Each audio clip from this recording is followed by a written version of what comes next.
আমি মনে করি তার ছবিটা নামিয়ে ফেলাটা উচিত হয়।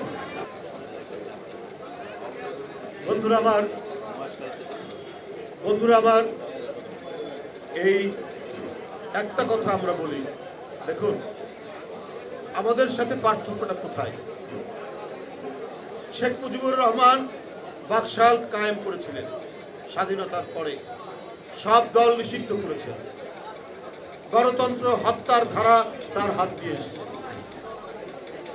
এর আগে 60-এর দশকে তিনি স্বাধিকারের আন্দোলন করেছেন, মানুষ তাকে বিশ্বাস করেছিল, মানুষ ভোট দিয়েছিল, কিন্তু তার অঙ্গীকার তিনি রক্ষা করতে পারেননি। কিন্তু আমাদের জাতীয় স্বাধীনতা সংগ্রাম যেটা, সেইটাতে তার যে স্বাধিকারের আন্দোলন সেখানে কিছু ভূমিকা রেখেছে, কিন্তু স্বাধীনতা যুদ্ধে তিনি কোনো ভূমিকা রাখেননি, বরং তার যে সেই ভূমিকা স্বাধিকারের জন্য সেইটা মানুষকে সেই সময় মানুষ মনে রেখেছে। কিন্তু স্বাধীনতা যুদ্ধের ঘোষণা তো দিয়েছেন একজন অদম্য সাহসী মেজর শহীদ রাষ্ট্রপতি।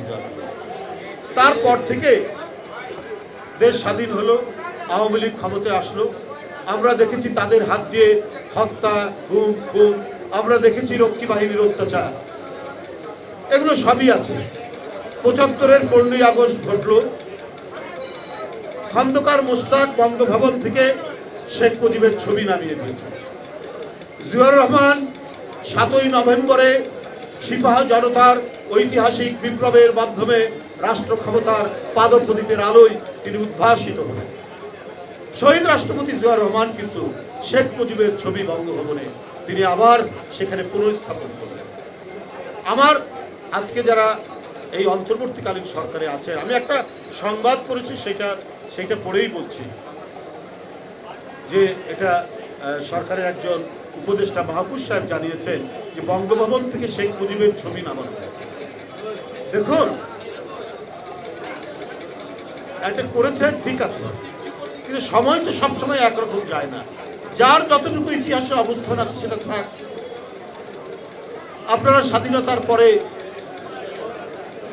শেখ মুজিবুর রহমানের অনেক অন্যায়, অনেক দুঃশাসন দেখেছি, তারপরে তো সে ছিল, তার ছবিটা ছিল।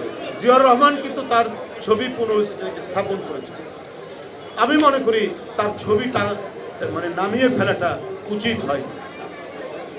খন্দকার মোশতাক নামিয়েছিলেন, জিয়াউর রহমান তুলেছিলেন।